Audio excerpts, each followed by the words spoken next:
खुलुमबाय गोजोन फुंबिलिनि गोजोननायखौ नोंथांमोननो जासिहरनाय थाबाय। दिनै समबार बाराय नोंथांमोननि थाखाय दासिमनि मोननैसो खौरां लानानै फैलायबाय। अन्नानै चेनेलखौ दासिमबो साबस्क्राइब खालामाखै साबस्क्राइब खालाम आरो रादाबखौ जोबजासे खोनासंलां। दानिया फै जोङो दिनैनि गाहाय रादाबाव। दिनैनि गाहाय रादाबाव दङ जोबोद दुखुनांथाव खौरां। क'क्राझार आरो धुबुरीनि सिमायाव थानाय मोनसे दख्लबसे बर' गामि दङ।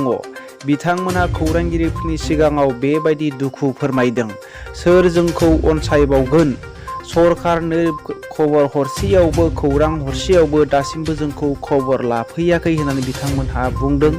दिनै बहा थानो बहा जानो, दिनै लोंग्रा दैनिबो आंखाल होननानै बिथांमोनहा बुंदों।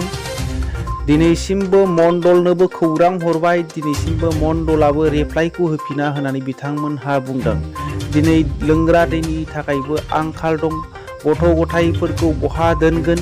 जिब जुनार माइ दै गासै सम्पतिफ्रा दैनि सिङाव लोमनानै थाजोब्बाय होननानै बिथांमोनहा बुंदों। बेनिखायनो खौरांगिरिफोरनि सिगांजों बिथांमोनहा बुंदों जेन' बिथांमोनखौबो अनसायनानै सरकारा खबर लाहैयो। दिल्लीनि चिफ मिनिस्टार अरविन्द केजरीवाल बिथाङा दिल्लीनि राजिन्दर नगर बाइफलावहाय रड श' खालामदों। बेयावहाय सानथ्र'हायै सुबुंफोरा बाहागो लादों। माब्लाबाबो दिल्लीयावहाय बेबायदि चिफ मिनिस्टारा अनसायजाफेराखैमोन, एथबां सुबुंफ्रा अनसायजाफेराखैमोन। बेयो मोनसे हिस्टरिकेल दिन बायदि जानानै थासिगोन होननानै बिथांमोनहा फोरमायदों।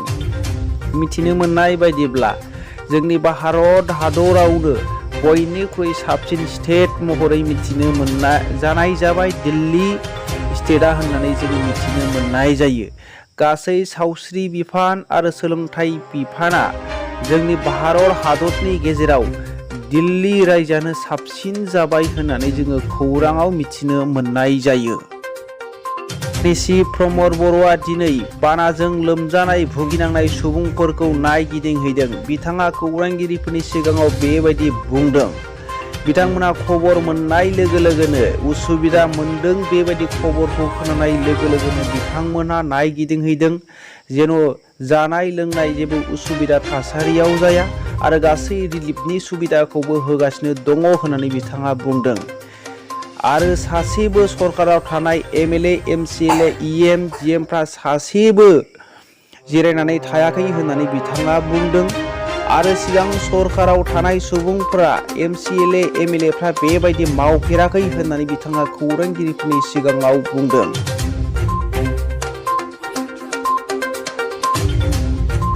डेन्स इन्डिया डेन्स लिटिल मास्टारावहाय बादायलायनायाव UBPO आफादा गासै रायजो राजाफोरखौ नबजित नार्जारिनो भट होनानै देरहानो थाखाय बिथांमोनहा खावलायहरदों। 9152915246 बे नाम्बारावहाय भट होनानै देरहाहोनो होननानै बिथांमोनहा खावलायहरदों। 19 अक्ट'निफ्राय लानानै 23 अक्ट'सिमावहाय सानबानि गेजेराव भट होनो हागोन। मोनसे मबाइल नाम्बारजोंनो खेबनै भट होनो हागोन होननानै बिथांमोनहा बुंदों। मोनसेया जाहैबाय 9152915246 बे नाम्बाराव मिस कल हरनानै, आरो मोनसेया जाहैबाय J5 एप्सखौ डाउनलड खालामनानै बेजोंबो भट हरनो हागोन होननानै बिथांमोनहा खावलायदों। सिगांनि समावहाय जेबायदि भट होनानै देरहाहोबाय, बे सिजन 5आवबो भट होनानै देरहासार होनो थाखाय बिथांमोनहा खौरांगिरि मेल खुंनानै खौरांगिरिफोरनि सिगांजों गेजेरजों बिथांमोनहा खावलायहरदों।